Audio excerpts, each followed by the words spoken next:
السلام علیکم ناظرین۔ اس قصے کے آغاز میں حائمہ خاتون اور حلیمہ سلطان جاویدار قبیلے میں موجود تھیں۔ اسلان کہتی ہے جب سے وہ آیا ہے مجھے دھمکیاں دے رہا ہے۔ حائمہ خاتون پوچھتی ہیں وہ چاہتا کیا ہے؟ اسلان کہتی ہے وہ جرگہ بلا کر ہمارے قبیلے کا سردار بننا چاہتا ہے، لیکن میں اپنے بھائی کی امانت کی حفاظت کروں گی اور ہار نہیں مانوں گی۔ حلیمہ کہتی ہے ہم بھی ارطغرل کی امانت کی حفاظت کرنا چاہتے ہیں، لیکن دھندار کچھ اور سوچ رہا ہے۔ وہ ہنزی بازار بیچ کر واپس اپنے بھائیوں کے پاس جانا چاہتا ہے۔ اسلان کہتی ہے کائی قبیلے نے ہمیشہ میری مدد کی ہے، آپ لوگوں کے جانے کے بعد میں کیا کروں گی؟ حائمہ خاتون کہتی ہیں ابھی اطمینان رکھو بیٹی، ابھی کوئی بھی چیز واضح نہیں ہے۔ دوسری طرف ارطغرل محالث کے آدمی کے پیچھے بھاگ رہا تھا۔ وہ آدمی اپنے گھوڑے کے پاس پہنچ جاتا ہے۔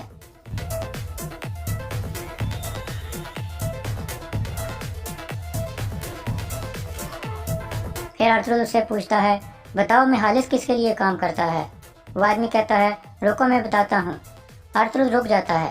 اتنے میں آدمی ارطغرل پر حملہ کرنے کی کوشش کرتا ہے۔ ارطغرل اسے دوبارہ مارنے لگتا ہے۔ اتنے میں ایک طرف سے مزید 2 آدمی آ جاتے ہیں۔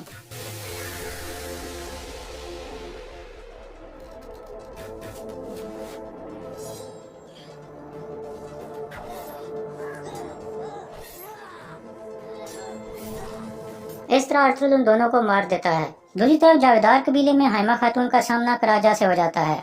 اسلان کہتی ہے یہ کراجہ خاتون ہے، بہادر صاحب کی بیوی۔ کراجہ کہتی ہے انشاءاللہ اسلان کے جانے کے بعد ہماری دوستی جاری رہے گی، کیونکہ شادی کے بعد یہ تربت طلب کے ساتھ چلی جائے گی۔ حلیمہ کہتی ہے ہماری دوستی تب تک ہے جب تک اسلان یہاں موجود ہے۔ پھر اسلان کہتی ہے کراجہ خاتون کسی بھی چیز کے بارے میں اتنی پر یقین مت ہو کہ کیا ہوگا اور کیا نہیں۔ دوسری طرف سمکو نے آزاد ہونے والے کچھ لوگوں کو قتل کر دیا تھا اور باقیوں کو پکڑ لیا تھا۔ اتنے میں ارطغرل وہاں پہنچ جاتا ہے۔ سمکو کہتا ہے اپنے ہتھیار ڈال دو ارطغرل، ورنہ یہ سب مارے جائیں گے۔ ارطغرل اپنی تلوار پھینک دیتا ہے۔ پھر ایک آدمی ارطغرل کے سر پر مار کر اسے بے ہوش کر دیتا ہے۔ اتنے میں سمکو کا ایک آدمی آ کر اسے بتاتا ہے کہ ارطغرل نے ہمارے 2 آدمیوں کو قتل کر دیا ہے۔ سمکو کہتا ہے لعنت ہو اس ترک پر۔ پھر سمکو کا آدمی کہتا ہے ہمیں محالث کے آدمی کے گھوڑے کے پاس یہ کبوتر ملا تھا۔ سمکو کہتا ہے اب اس کے ذریعے ہم آرس کو پیغام بھیجیں گے کہ ارطغرل ہمارے پاس ہے، پھر وہ سونا لانے کی تیاری کرے گا۔ ہم رات ایک قریبی غار میں گزاریں گے، چلو روانہ ہو جاؤ۔ اس کے بعد سمکو کے آدمی سب کو لے کر چل پڑتے ہیں۔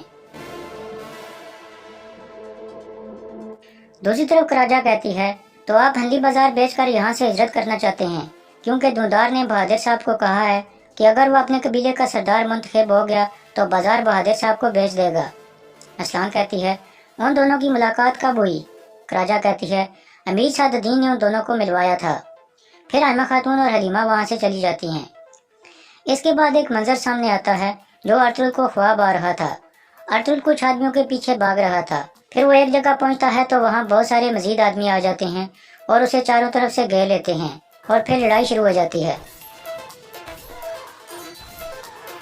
ارطغرل باقی سب کو مار دیتا ہے اور آخر میں ان کے سربراہ پر حملہ کر دیتا ہے۔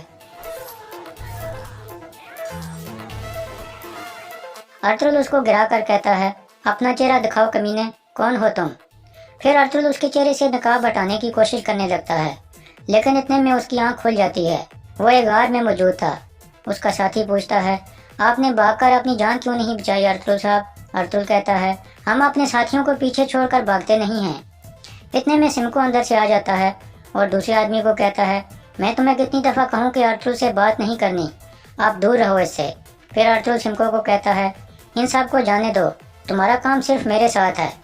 سمکو کہتا ہے میں تمہیں اور انہیں بیچ کر اس علاقے سے چلا جاؤں گا۔ ارطغرل کہتا ہے وہ جانتا ہے کہ تم کون ہو اور کیا چاہتے ہو، وہ تم سب کو جلد یا دیر سے مار دے گا۔ اگر تم مجھے اور ان سب غلاموں کو جانے دو تو میں اسے مار دوں گا اور تمہیں اور تمہارے آدمیوں کو اس سے بچا لوں گا۔ سمکو ہنستے ہوئے کہتا ہے تم اس سے زیادہ طاقتور نہیں ہو، اگر ہوتے تو اس کے جال میں نہ پھنستے۔ یہ کہہ کر سمکو اندر چلا جاتا ہے۔ دوسری طرف حائمہ خاتون اور حلیمہ واپس اپنے قبیلے پہنچ گئی تھی۔ حلیمہ کہتی ہے دھندار کے بازار بیچنے کے فیصلے سے بہادر کے لیے جاویدار قبیلے کا سردار بننا آسان ہو جائے گا۔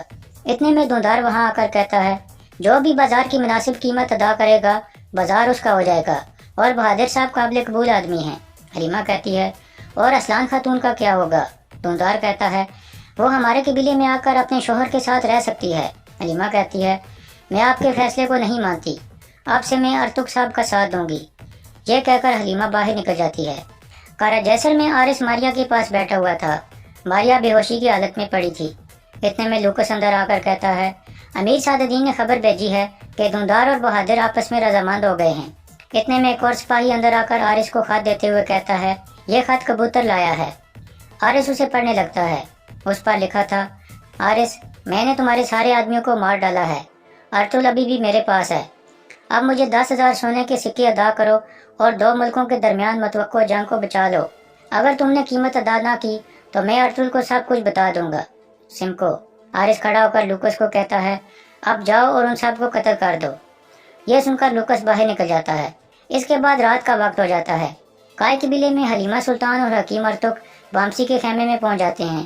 حکیم ارطغرل کہتا ہے، دھندار صاحب بندی بازار بیچ کر یہاں سے ہجرت کرنا چاہتے ہیں اور ارطغرل صاحب کے مقصد سے پیچھے ہٹنا چاہتے ہیں۔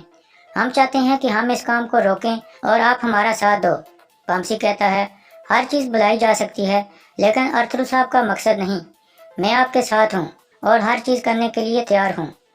دوسری طرف دھندار نے بھی کچھ جرگے کے آدمیوں کو بلایا ہوا تھا اور انہیں کہتا ہے، ارطغرل صاحب آرام سے نہیں بیٹھیں گے، وہ لوگوں کو اپنے ساتھ کرنے کی کوشش کریں گے۔ ہم بھی ایک ایک آدمی سے بات کریں گے اور انہیں اپنے ساتھ ملانے کی کوشش کریں گے۔ بازار بیچ کر ہم سارا سونا قبیلے کی بھلائی کے لیے استعمال کریں گے۔ قلعہ جیسر میں ماریا ہوش میں آ جاتی ہے۔ عارض اسی انتظار میں بیٹھا تھا۔ پھر وہ ماریا کے پاس آ کر کہتا ہے، اب یا تو تم بولو گی یا پھر آخری دفعہ بولو گی۔ یہ آخری موقع ہے تمہارے پاس، مجھے سب کچھ بتا دو، میں تمہیں معاف کر دوں گا۔ ماریا کہتی ہے، مجھے یہ سب کچھ انتھیوس کے کہنے پر کرنا پڑا، اس نے میرے بھائی کو غلام بنایا ہوا تھا، دروازے پر وہ خط میں نے لٹکایا تھا۔ عارض کہتا ہے، تم نے میرے ساتھ غداری کی۔ ماریا کہتی ہے، مجھے معاف کر دیں، میں مجبور تھی۔ عارض کہتا ہے، انہوں نے تمہیں جال میں پھنسایا، میں تمہیں ان سے بچا لوں گا۔ اب مجھے بتاؤ کہ سمکو کا وہ آدمی انتھیوس کہاں ہے؟ دوسری طرف ترگت اپنے ساتھیوں کے ساتھ واپس اپنے قبیلے کی طرف روانہ تھا۔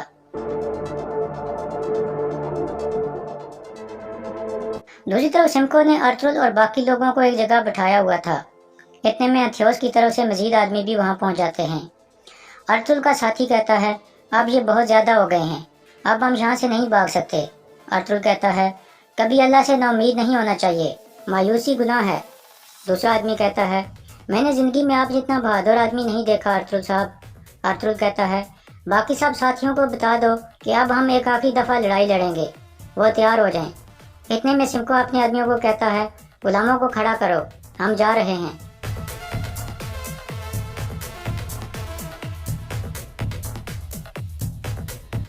قلعہ جیسر میں عارض اپنے شہنشاہ کی طرف ایک خط لکھتا ہے جس میں وہ لکھتا ہے، ہماری سرحد کے قریب ترک قبیلے بہت بری حالت میں ہیں، امیر سعد الدین اپنے ذاتی فائدہ کے لیے کچھ بھی کرے گا، بہت جلد ہنی بازار بھی ہمارا ہو جائے گا، آپ اپنی فوج بھیج دیں۔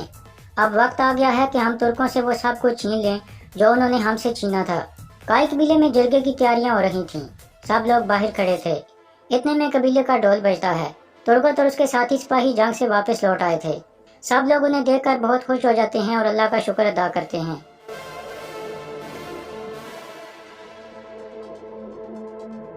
وہ سب اپنے گھوڑوں سے اتر کر اپنے پیاروں سے ملاقات کرتے ہیں۔ پھر ترگت کہتا ہے، ہم نے اپنے سلطان اور اپنی ریاست کی ذمہ داری اللہ کے حکم سے پوری کر دی ہے اور اب واپس آ گئے ہیں۔ پھر ترگت پوچھتا ہے، یہ جرگے کے آدمی کیوں کھڑے ہیں والدہ؟ کیا سب خیر ہے؟ حلیمہ کہتی ہے، ہم نئے سردار کا انتخاب کرنے والے ہیں۔ یہ سن کر ترگت کچھ حیران ہوتا ہے۔ پھر حلیمہ خاتون کہتی ہیں، ہم اندر چل کر اس بارے میں بات کرتے ہیں۔ پھر وہ ترگت کو لے کر اندر چل پڑتے ہیں۔ اندر جا کر ترگت قائے قبیلے کے جھنڈے کو اٹھا کر چومتا ہے اور ارطغرل کو یاد کر کے دکھی ہو جاتا ہے۔ حلیمہ خاتون کہتی ہیں، ابھی بھی ارطغرل کا دکھ تازہ ہے۔ حلیمہ کہتی ہے، اتنا تازہ ہے کہ دھندار صاحب بازار کو بیچ کر واپس اپنے بھائیوں کے پاس جانا چاہتے ہیں۔ یہ سن کر ترگت چونک جاتا ہے۔ پھر وہ حیران ہو کر پوچھتا ہے، حلیمہ والدہ، دھندار صاحب، کیا یہ سچ ہے؟ دھندار کہتا ہے، ہم بازار بیچ کر پہلے کی طرح متحد ہونا چاہتے ہیں۔ ترگت کہتا ہے، ہم کئی سال ارطغرل صاحب کے ساتھ مل کر لڑے ہیں، کیا ایسا کرنا ان کی یاد کے ساتھ غداری نہیں ہوگی؟ بامسی کہتا ہے، بے شک یہ غداری ہوگی بھائی، یقیناً غداری ہوگی۔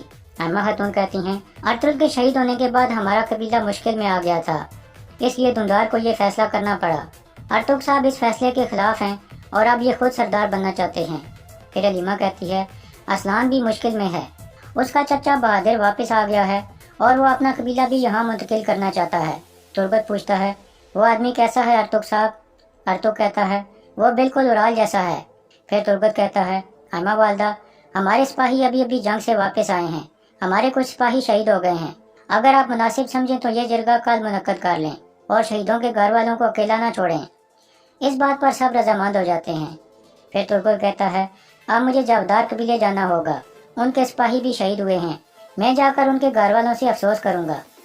یہ کہہ کر تربت وہاں سے چلا جاتا ہے اور یہاں اس قسط کا اختتام ہو جاتا ہے۔